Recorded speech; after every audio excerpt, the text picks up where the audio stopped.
Hello everyone, good evening. Welcome back to Mindset Explosion. And tonight we are talking about overcoming anxieties. So I got a lovely guest coming on. It's one of my clients actually. So I'm super excited, a qualified therapist. Well, let's bring Gemma on. Hello, Gemma. Hello. Hi again. Hello again. Yeah, we've just had a good chat. So I've been finding out a bit more about what you do. So very quickly, before we get into this evening, what is it you do? So I am a counsellor. Well, I'm an integrative therapist, and I work in private practice at the minute. Brilliant, brilliant. All right. So yeah, so we're going to talk about maybe some tips on overcoming anxieties, and because we felt it was quite a good one to do, especially now we're just about to come out of another lockdown in the UK. I got some viewers in the States that are just going into a lockdown actually. So hopefully we got some tips for there. But what's the general feel? Like, how's your year been?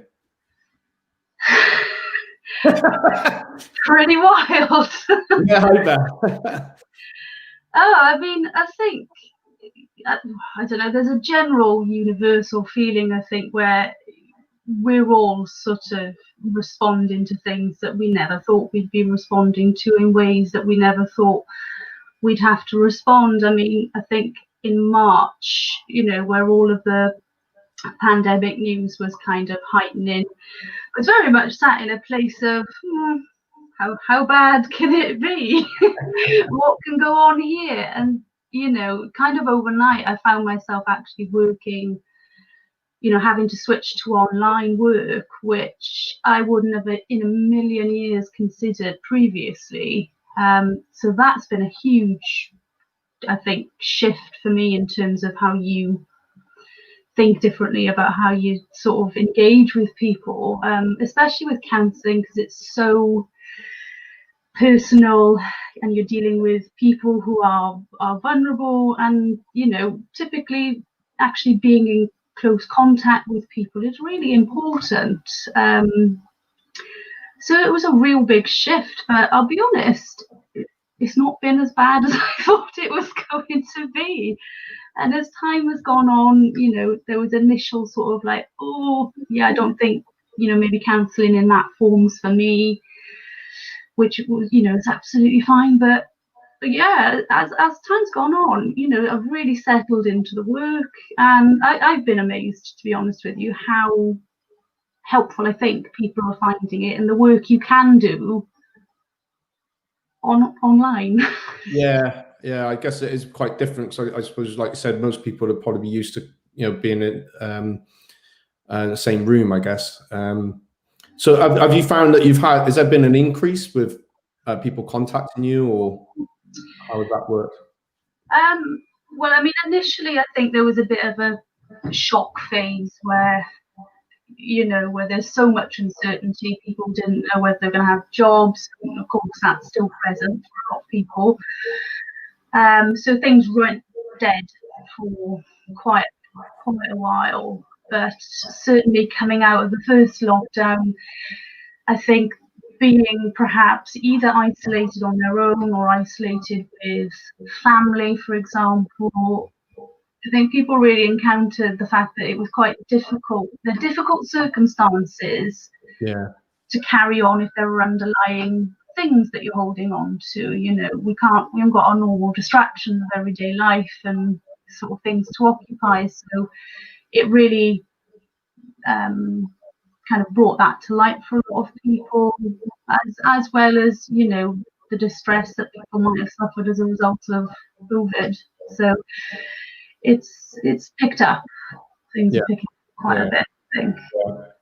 So, because you got, when we were talking just now, you really made me think about it, because you got involved in counselling really quite a young age. So what inspired that? It sounds like you got your call in and what you want to do quite young, which is great. How did this all come about? Where did right on the spot there. Straight to the heart of it. Yeah. Well, like I was saying to you, I feel extremely fortunate to have found something that for me provides a huge amount of meaning in my life. And I think we as people are meaning making machines. Yeah. And that's really kind of quite pivotal to a sense of well-being. So I feel really lucky to have found that. But I think for me, it was like trying to make sense of the world. And as I was saying to you, I was, sort of had a bit of a decision to make about which degree I did initially. Kind of went with psychology in the end because I found it interesting. But it was kind of only when I did a counselling module, and it just like a light bulb moment where it was like, this is, the thing that I'm really kind of drawn to. And I think it was a lot about trying to make sense of the world, because what I was aware of from a very young age was sometimes the way in which people engage, there's a real lack of congruence between what's happening, on a surface level, between that and what's actually going on. So it was kind of like a way of, and I can say this with hindsight because I'm not sure I was aware of this being the reasoning at the time, but it was really about trying to find a framework for understanding myself and what's going on for other people that feels real, it feels authentic. I think sometimes we really present a face to the world that's just in no way representative of what's going on internally. I agree with that. So I guess, observing that, it was just more, it put you in that direction. But do you think, was it like you kind of wanted to help others or serve others, or was it, it was more that interest in it and then it's just evolved from there? I think, that really does resonate, because I think, there's obviously something in my makeup because I've only ever worked in helping professions. Yeah. And, I think I find a value in that somewhere. But as I say, equally, it was, partly about I needed to understand, what's going on here. What, where are you and what's happening? And somehow I had to become a therapist. The process, and here I am. But I think I said again to you that I absolutely love what I do. I mean, it's not easy work, but I consider myself just so privileged to have, that position with somebody where, it takes an awful amount of courage and bravery to decide that you're going to take a look at your stuff. It's in essence making ourselves vulnerable. And I mean, it is just such a hugely privileged position to be able to do that with people, and quite singular. You don't often get to see that, even in our closest relationships. Never really kind of know exactly what another person's experience is. So so I guess it must, it's almost like, are you kind of like putting the glasses on that they're wearing to a degree to understand about them more, and then what happens? What's the process? Is it understanding where they are? Is it a chance to talk, or give some direction as well? Well, I think essentially it's a way of stepping alongside. So I guess your role as a therapist is to step alongside somebody in their experience, obviously without judgment. And empathy is about placing yourself in another's position and holding a space of compassion and kindness around that. So it's kind of like really getting to know somebody from their perspective, given maybe their past experiences, their view on the world, the things that are really important to them.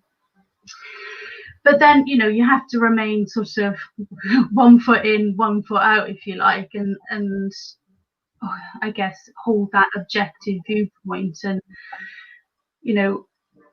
there are loads of different theoretical models around counselling. I'm an integrative therapist, so my training was in several different modalities, and the integration being that it's about finding what works for each client. So you might draw on a little bit of this theory for somebody, a little bit of that, take some from here, there, and everywhere. Well, not everywhere, but within the realms of what I'm trained. And finding out what is a useful structure for that person to, one, help understand their process, as well as kind of offering, helpful thoughts, because, it's a common myth, I think, that people have about therapy, that your therapist is going to have the answers, and we don't. And I think I do say that to people, when they first come in, it's like, I don't actually have the answers here for you, and sometimes it's quite a deflated sort of, oh well, I thought I was just going to turn up and you tell me what to do. And it's like, well, it's not really like that. It's kind of, what we're going to do is try and work out together your frame of reference, your place of understanding, and with your experience, kind of trying to understand you a bit better, given what maybe you'd like to work on. I've totally forgotten where we started as well. But that does make total sense. That I wanted to say actually that you come across very empathic, and there is that caring nature about you. Obviously, I know you're at training with us, but even just speaking to you before we came on air, like just speaking, it's not intrusive, but I just feel that you're a person that's very easy to talk to, and I quite like the idea that you're not just not this way. You find what's right for that person. I think that's really important actually, because everyone is different. I know from teaching, everyone learns differently, and I guess that you get. I guess so. If I was to come for a session, it would be I like looking more inside. I think once we start to look inside, I guess we start to unlock certain things that we can then work on. And is that about right? Yeah. I mean, I think when there's something I've noticed, I've always struggled to kind of, in conversation with people, if you say it's one of the initial things that people might ask about you, isn't it? In the form of social communication is what you do, and it's like if I respond and say, well, I'm a therapist, well, people ask very direct questions about, well, what do you do then? What does that mean? And what's that like? And it always throws me, or for a long time actually, it really kind of took me aback. So I was like, well, I don't really know how to explain to you that there isn't a universal therapy session. There isn't a universal relationship between any client and therapist. Every relationship is of its own creation, and the journey that people go on is just unique in its own way. So it would seem really incongruent to me to kind of say, well, that's the framework that I work from, and that's the pigeonhole that you're going to sit in. And I would say that on the whole, there are therapies that are for specific kind of issues, and that's absolutely fine. But I think on the whole that, like, the idea of integration is much more popular than it was previously, and people kind of get that we can't just sit in one place with somebody and that's the only place we can sit.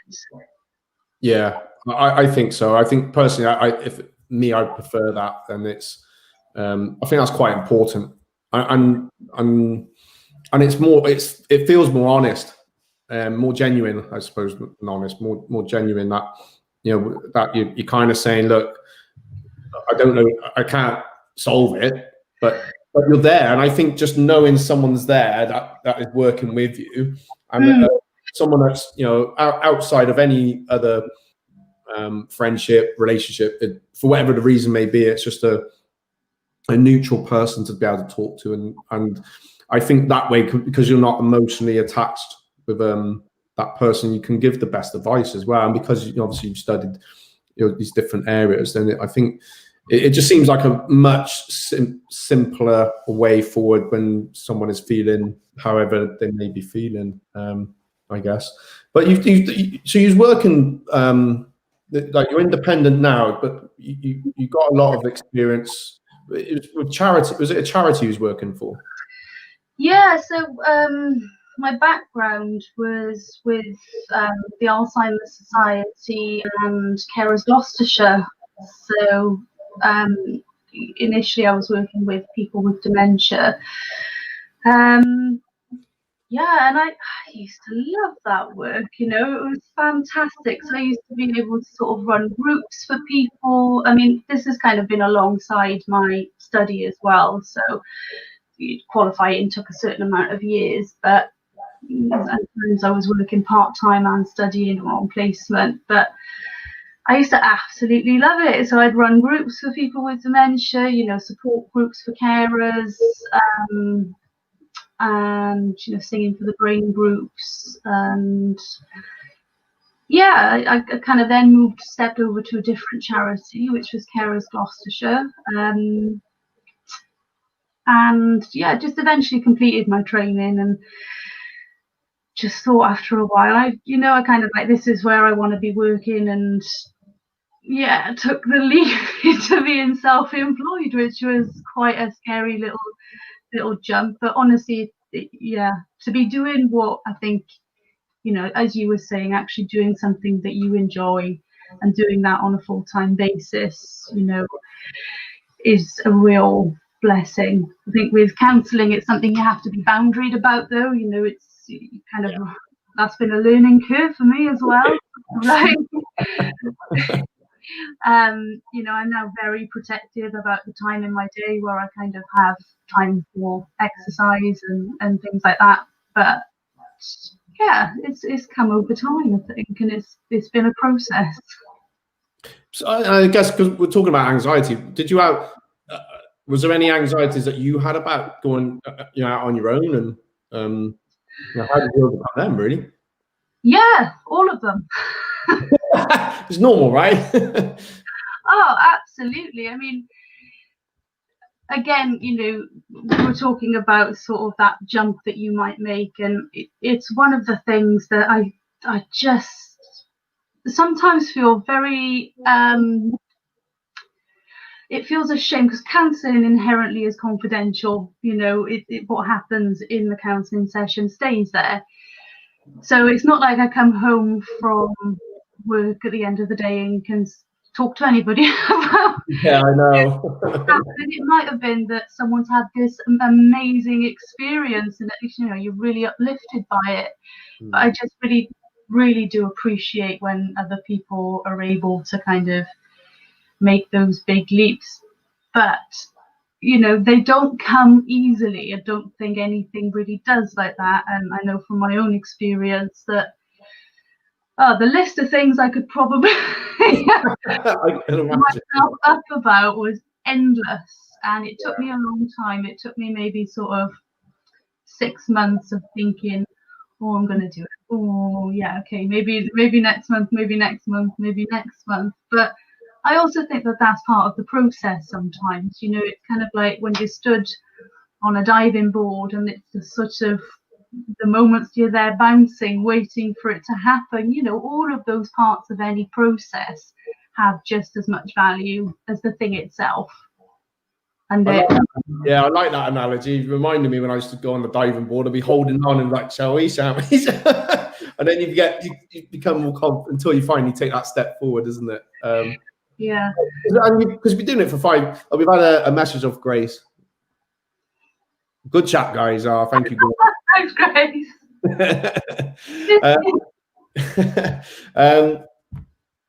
I've lost my train of thought now.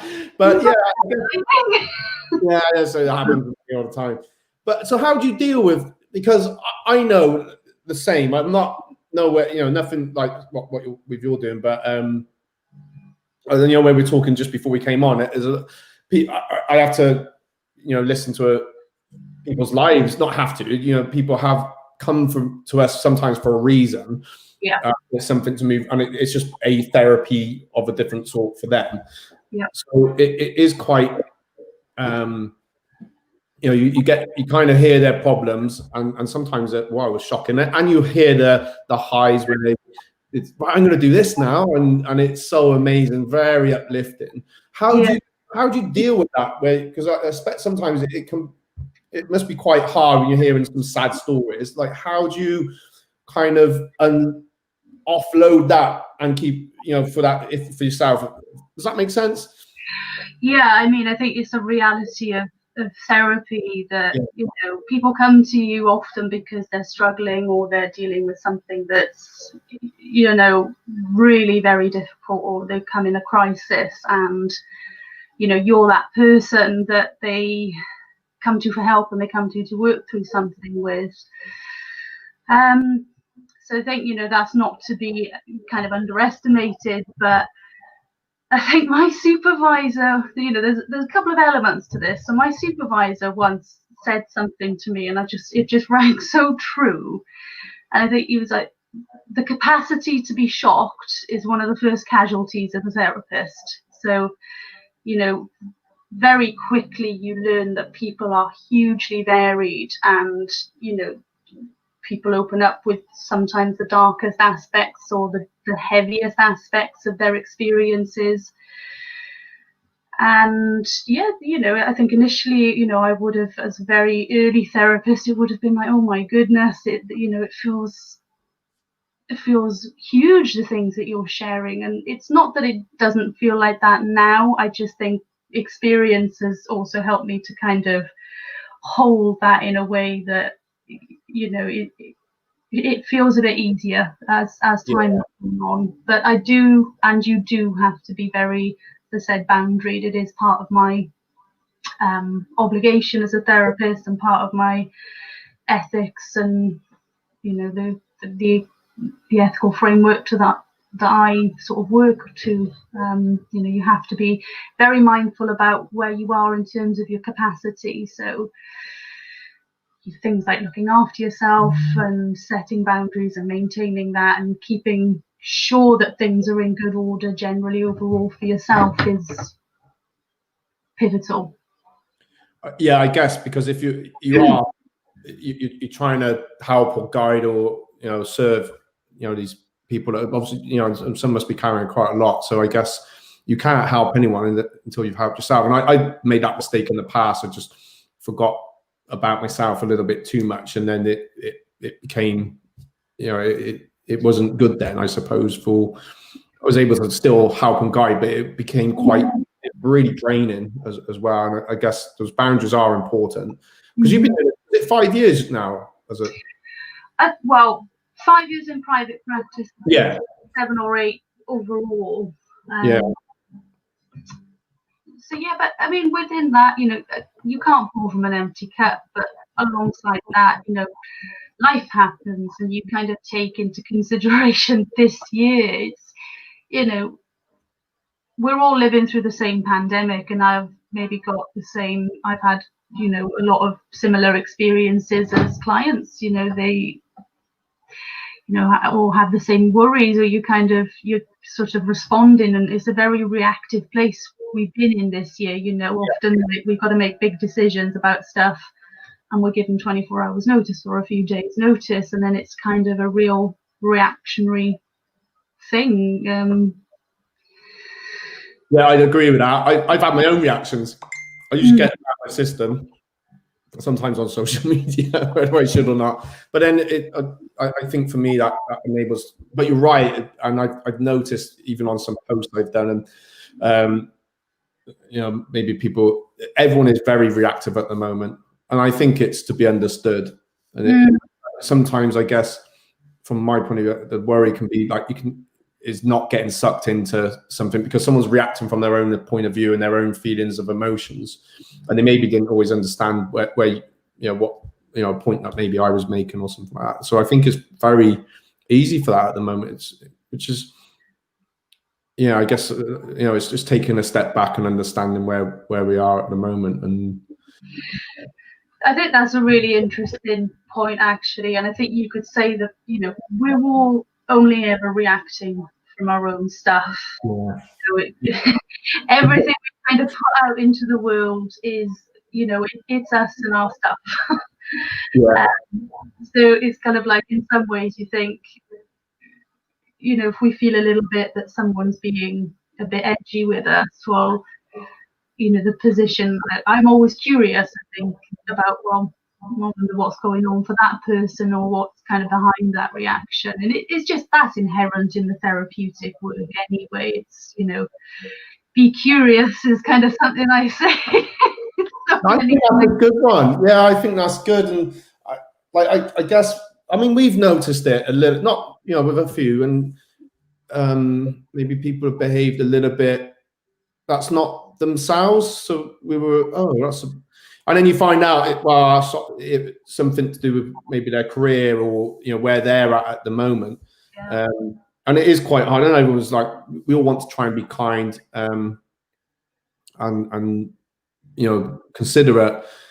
It's difficult sometimes, because you think, well, why are they saying that? Where does this come from? But of course, I think from our point of view, it's a bit of a trust thing, in that it just felt okay to chat to us about a few things. I guess I'm making sense now, but when just talking about it now, it's helped me realize actually that everyone's going through a lot, because you've got your general life problems.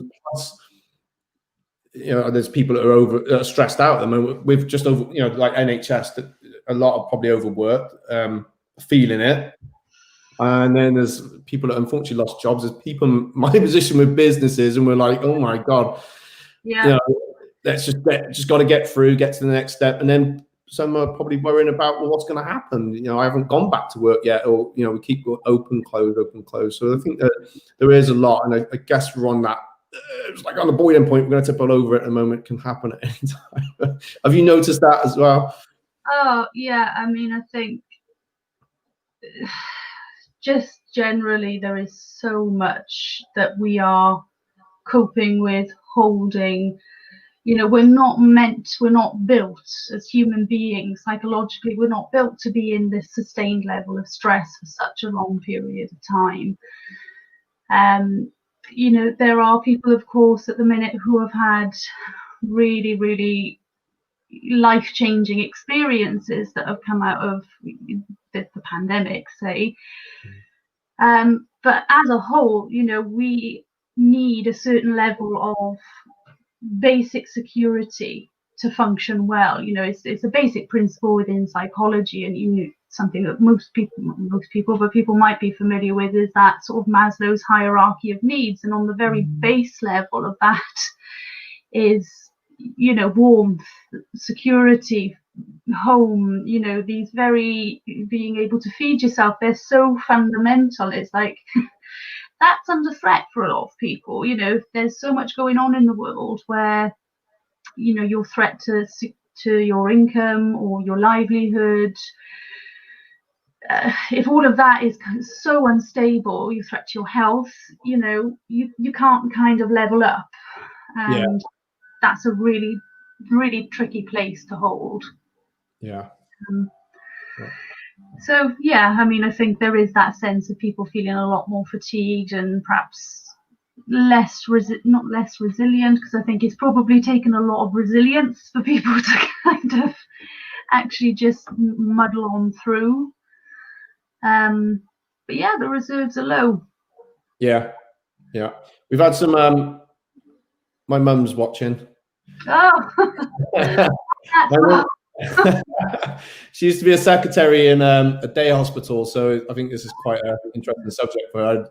She's often thought about counselling. I think she would be a good one. And you got a message from Michelle. Oh, hi, Michelle. So what tips? I mean, something you just remind me of something there, and it is like the human needs. And I guess that's where a lot of the time we kind of get thrown off balance in any situation. There's maybe a human need isn't being met, or it's something that's been knocked if it's grieving. So what? I mean, is that generally the case? Is it with a lot of the people you talk to? Is it sometimes down to I know grief might be different, I guess, but is it where can it be where a human need just hasn't been met, or they haven't? Are they able to look within and find what it is? Yeah, I think. I mean, I'm talking about therapy specifically now. That is just a fundamental part of that therapeutic process. Is kind of just trying to understand what isn't being attended to, and if you're coming into therapy, for example, you might never have done it before. The idea of kind of really listening to what you need, even on a physical level, can be quite foreign to some people. But it's so important that we have an awareness about where we are, what we need, whether that's in terms of kind of that inner child stuff, or emotionally in response to what's going on and our resources and what is or isn't online given the circumstances. But it is just, I would say, a real intrinsic tool to have in our experience as people, is to be able to understand what we need. Again, I've forgotten the question. Yeah, that's good. That was a good answer. But I guess as well, so is it that do people always know what they need prior to coming to a session or sessions? Because I found with myself is that I didn't really appreciate what my human needs were, and I've come to realize more over time, and it was a bit of an awakening for myself, actually. Mm-hmm.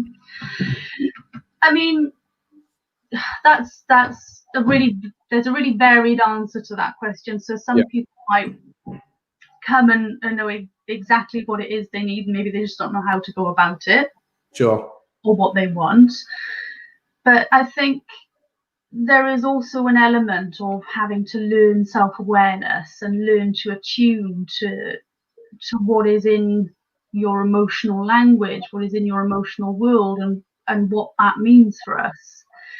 And it's, emotional intelligence is something that's so pivotal to our well-being, because without kind of understanding what we need, how can we ask to have those needs met? How can we go about putting in things that are going to support us and uplift us and make us more resilient and carry us forward? But it's not always something that we're taught. It might be that we come from family systems where actually we don't talk about feelings. We kind of just, I think we as a Western culture are really bad for it as well. We kind of just stiff up a lip and carry on, sort of thing. And we might not even have access to kind of the language that we use, or the idea that experiencing all of our emotions in all of their depth and variation is, a really important part of understanding who we are. So again, a large part of that therapeutic process can be about learning that, and it's different for everybody, so that journey is going to be different for everybody as well. Yeah. And let's say someone that wants to maybe come into has thought about it. What like, who is therapy for, basically? Because I guess a long time ago you just had to be at the end of your tether, but that's not always the case, is it? No, not absolutely not. I mean, I think it's for everybody and it's not for everybody. Yeah. So I think if you've got an interest, if you'd like to understand more about yourself, if you're struggling in general, you don't have to be in a crisis to come to therapy. Often people are when things have got really bad. But I very much view it as a kind of great learning experience that we can have about ourselves.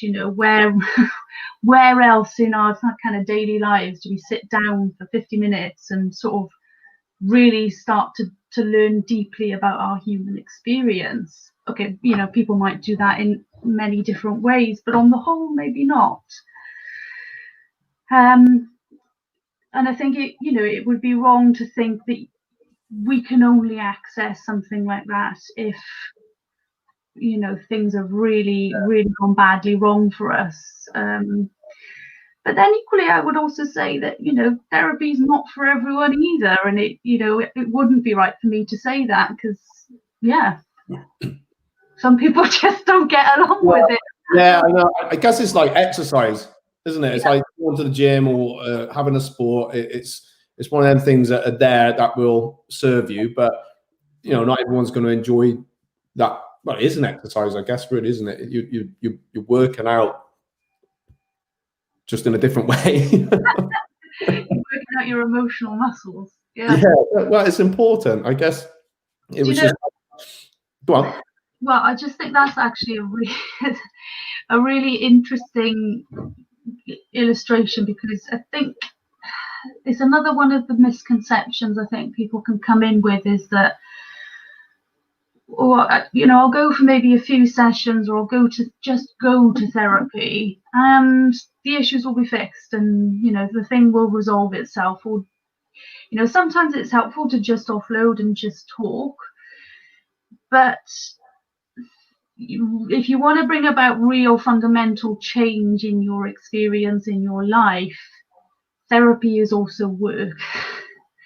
And it can feel like work. I've been through that process myself, and sometimes it's really hard. Sometimes it gets worse before it gets better as well. But there's a real kind of, we can experience it as really challenging.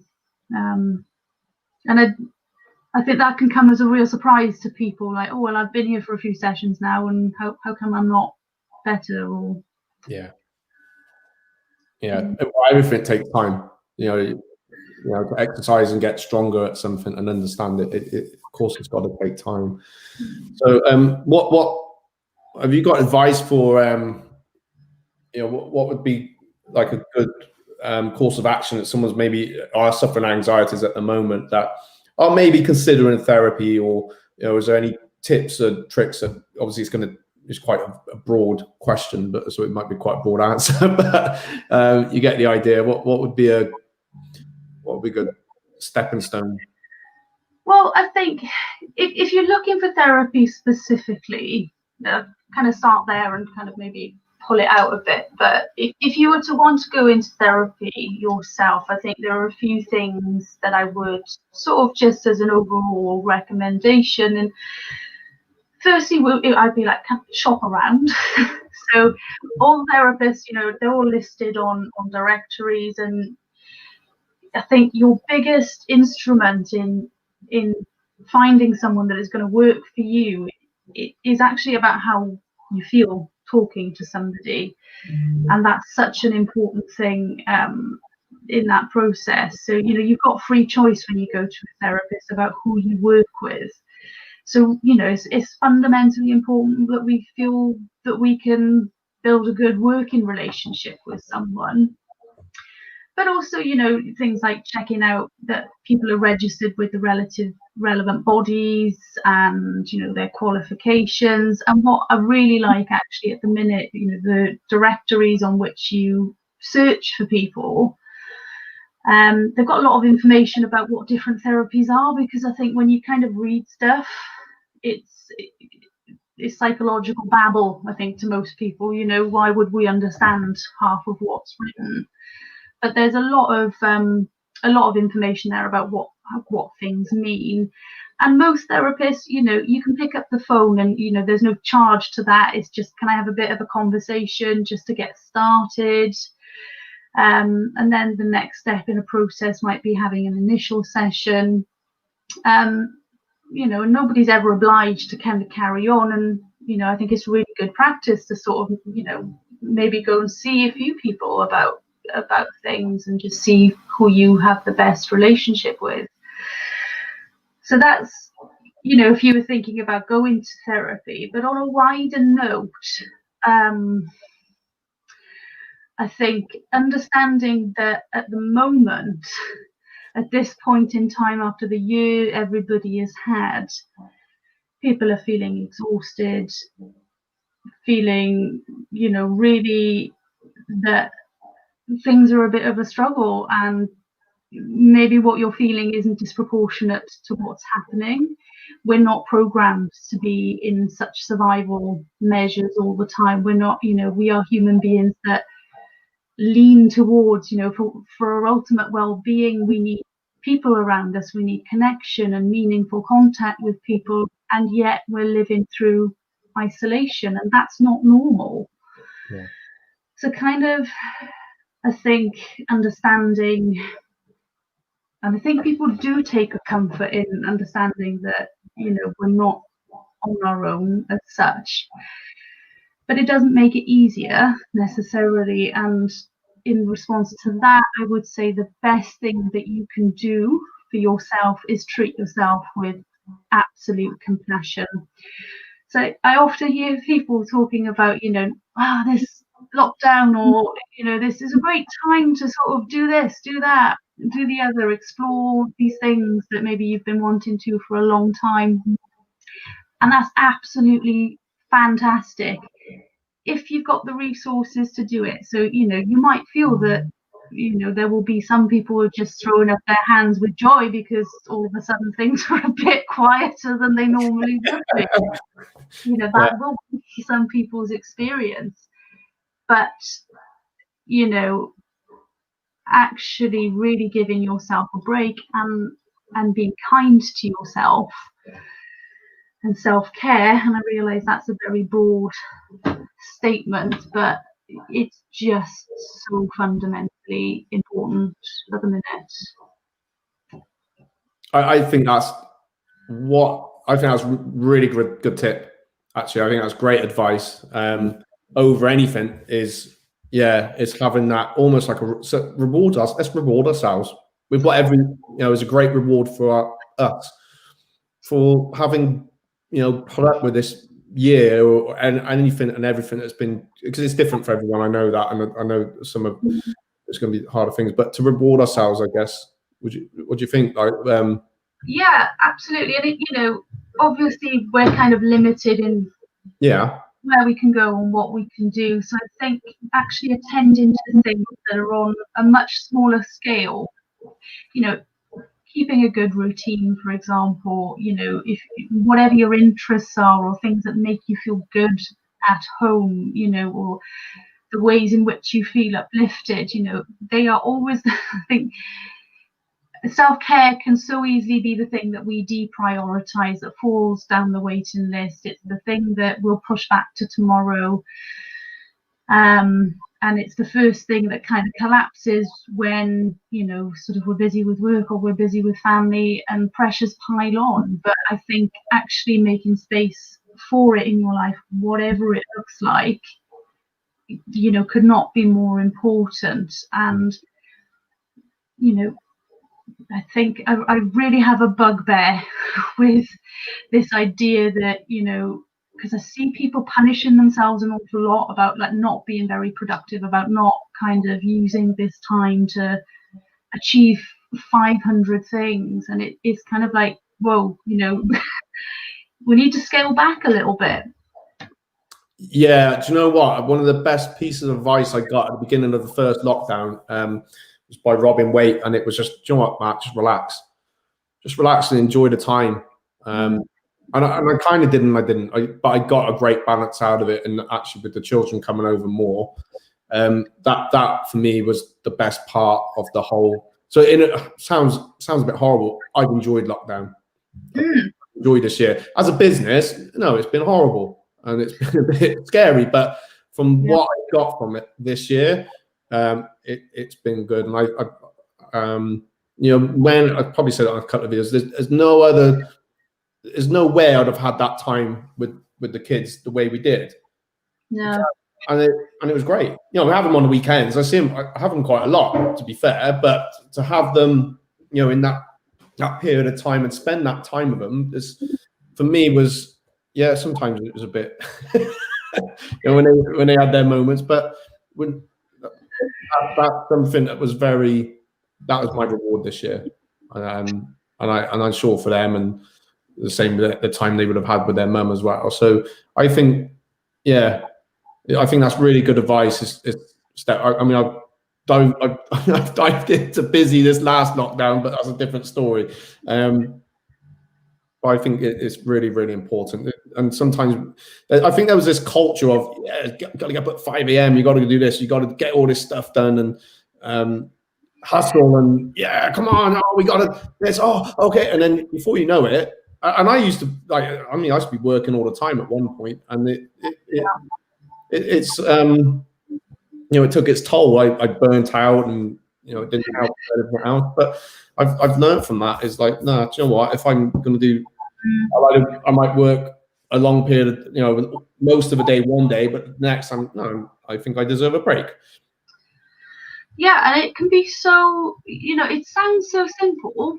It's a really, no one's going to listen to that and think, I don't know what you're talking about. But actually putting it into practice is so challenging, because I think as a society, we place so much value and self-worth on productivity, on output, and our worth is often, can be determined by how busy we are, how much we work, It becomes a currency for social positioning or something. And it's so unhelpful, because our worth is something that's just intrinsic in ourselves. It's just there, and working yourself to the bone doesn't change that. You already have it. Yeah, and I think it becomes less productive. I think I found if I try, this last couple of weeks a bit different, but generally the same with the full-time staff. I'm trying to bring their hours down, not change their pay, not change their salary, but bring hours down, because we'll just burn out. It's no good to anybody, and you can't serve people the same way. I'd rather have less clients, to be honest. Yeah, I think that's just such a healthy place to be, though. I mean, I think I encountered a real sort of moment when I was sort of suddenly went to self-employed, because I guess throughout my training it was quite intense, because you're studying and working and learning all at the same time. And then I kind of went back to this medium space where I was just working for somebody else, but then it became self-employed, and suddenly it's like, well, I get to decide how much I work, and oh, well, what should I be doing? How much should I be working? That's what other people do. That's but it's just, there's a bit also, it's like, do I like working that much? But I think something that somebody once said to me was, especially if you're your own boss, maybe, like, would you consider yourself a good boss to yourself? And I suppose you don't have to use that statement as an example for employment. That's really good. Yeah. Sorry. Would I rate myself? And it was kind of just a really interesting way to look at it, because it's so, I think, pervasive in society that we tend to overwork and overdo and overachieve. And that is not where we are, I don't think. No, I don't think so. And actually, I mean, before lockdown, I tried doing something differently with what I do with work, and I structuring out that time. We're going off on one now, aren't we? But structure out the time differently. I went off a bit track this last week or so, but that's okay. It's only till the end of next week. I've got this challenge I'm running. But I'd maybe set an alarm for 25 minutes. So I would just, no phone, no anything. And I'd just do what I need to do for 25 minutes. Alarm goes off, I'll stop, have a 5-minute break. And actually, that was so much more productive. And I got loads more done. I had more time for just chilling out, or if I wanted to go and train, I'd go and train. And then the lockdown came. Yeah, I mean, that's great if you can, because I think procrastination is another thing that we can be very wonderful at beating ourselves over the heads with, is, sort of eking something out and then beating yourself up for not doing it. I mean, I can be guilty of that myself, but yeah, me too. Yeah. It's funny, like when you've got to do something, how great the ironing pile can sometimes look, or I get crazy things I don't like doing, I will. So I do my books. Oh no, do you know what? I really need to clean the house. I mean, I get exceptionally creative when my tax returns due. Oh, I had to get an accountant for that in the end. It got too much. Yeah. Yeah. So what's your plans for 2021? Where is it? Are you just carrying on? Have you kind of, has this kind of awakened you to think, actually, no, this is where I really want to be with the counselling or life in general?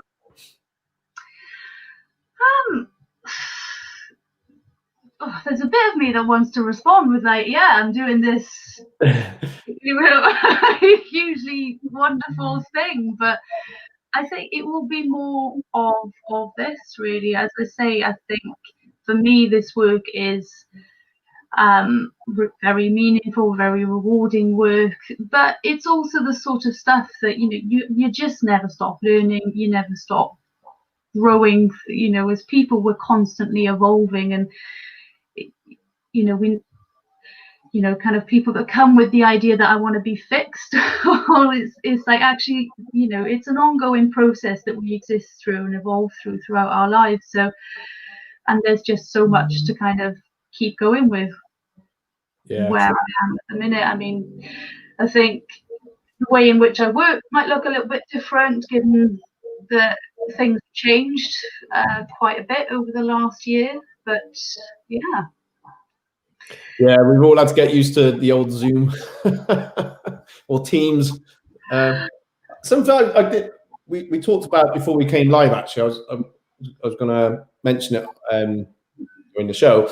So you're quite young for a counsellor, and you were telling me that you're very determined and relentless, I guess, in going for this training. And I think it's an asset that. I know you've been doing it for 8 years now, so it's quite a long time. But like you said something, I thought, yeah, that's quite true. It's normally maybe a bit of a, someone who's maybe older that would start, but no, you knew exactly what you wanted to do. So yeah, how was that? I don't know. Ask me in 20 years.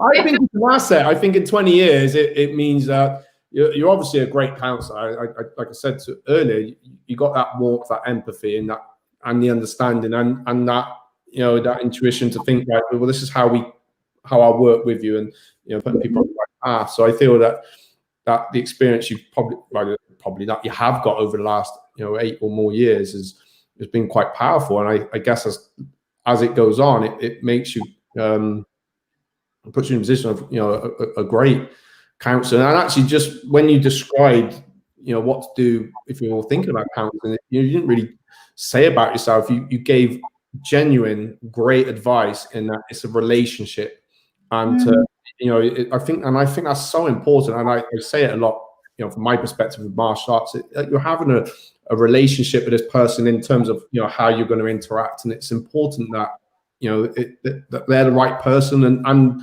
it's a two-way thing. Otherwise, it doesn't work, and then it's not fair to anyone, I guess. So, I kind of went off the track. Yeah, I think so. When you were telling me, it was really impressive, because it was like, no, like you said it, you had that tunnel vision of this is what you wanted to do, and like how hard was it hard to get started in that at a younger age?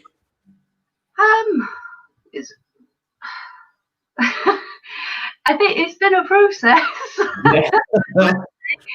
Yeah. And it's been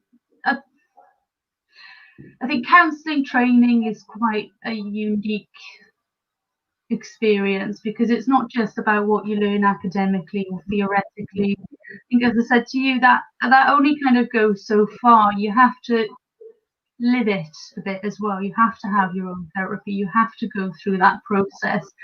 And if you want to be in it, you kind of have to make a willing commitment to be evolving all the time, and to be willing and ready to have help with that, and to kind of, do things that support that growth. And as I say, it's not easy, but over time, I think I become less scared about change as and when it happens. It doesn't ever mean it's easy. It doesn't ever mean it comes without pain, or difficult experiences come without a degree of suffering. But I think there's a position that you can hold, which is, you know, my position is that I'm going to embrace this, and, you know, maybe there's more that might come out of this experience for me. Yeah. But that, you know, that's been quite a challenging thing, I think, to get, you know, to go through and get to that point as well. I mean, I do remember being terrified of going to therapy myself, because it's scary, man. You know, it can be. Yeah, like that's quite important, because I guess you need to understand how it's. Yeah, it is scary. I've been, I just think it takes so much courage, and I might have already said this tonight, but I'm never not in awe of how much courage that it can take to even pick up the phone to a stranger, and that relationship that you build. You know, there is a growing body of research, of understanding within the theoretical, within the psychological field of counselling, that really upholds the relationship between a counsellor and a client as, you know, one of the most important vehicles for any change to happen. Yeah. And it kind of resonates with me, I think. Yeah. You know, sorry, yeah, but it must feel quite privileged as well to see that change happen. How's that? How do you? Obviously, you can't, like you said, you can't talk about anything. But how does it feel when you see someone that's maybe come in and it maybe feel broken or wherever they are, and then they evolve and they kind of go off and. I mean, when that happens, it's magical, you know, and you just, you know, those are the moments where you just think you're just so lucky to be, you know, kind of passenger alongside that person, and that's, you know, I think quite rare in the human experience to kind of be privy to that information about somebody. Yeah. But that's not to devalue, you know, if people come and, you know, I guess the goal isn't always to have kind of gone through a huge transformation. Sometimes it's just about getting through what's happening right now, and that's not of a lesser value either. No. Yeah, I get that, and I think sometimes the value in that is just literally, I take this off, pop it over. I mean, I remember where I used to live. It was I used to live in Abbeymead in Gloucester, so it was not too far from where Coney Hill Hospital was. So it was a clock tower there, and there was something above the door. Always, it was something about we carry each other's burdens, and I guess that's kind of the role. Like how you kind of almost, you can't fully remove it, but it's just, I guess you how sometimes, you know, they're taking off whatever the burden may be in terms of grief or yeah, I think we can't, you know, I can't fix anything, you know, we can't fix other people's stuff or problems, you know, it's just not within our power. The things ultimately we're only ever in control of for ourselves are, you know, it's our thoughts, our actions, our feelings. Those are the things that we can control. But there is something that is so important about that standing alongside and really listening and hearing someone's experience in a meaningful way, I think, which actually feels as though you're not carrying that on your own. Yeah, my mum reminded me, she worked there for a bit, so she just put it out. I just yeah, but I think that's the key there. Just before we finish up, is that we are in control, aren't we? And sometimes we just need a bit of try that door or go this way. Yeah? And I guess that's your role. And because, and what a great way, because I wouldn't want to. I can't make people do martial arts. I can't make them great at martial arts. You can only show the person the way. Mm-hmm. It's like that. What's that saying? You can lead a horse to water, or no, teach a man to fish. You can fish for a man and he'll eat it for a day, or you can teach them to fish and they'll eat for the rest of their life. So I feel that's the responsibility that I guess you have, and I guess they must really come. Some of the, they got those tools. So no, it doesn't change anything that's happened, but I guess it helps us. I know from my experience, it just gave me those tools to understand the why.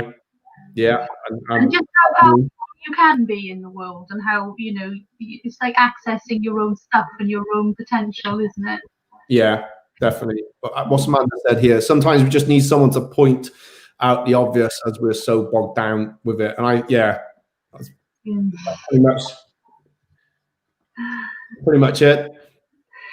Yeah, I mean, we can very much be in a space where it's just so difficult to see the wood for the trees, isn't it? That it takes somebody that's objective, and our family and friends are not always that. Here we go. We got all the comments are coming in now at the end. Jackie, did you train with Jackie? I don't know if she's in your class in the mornings. Oh, I might recognise her.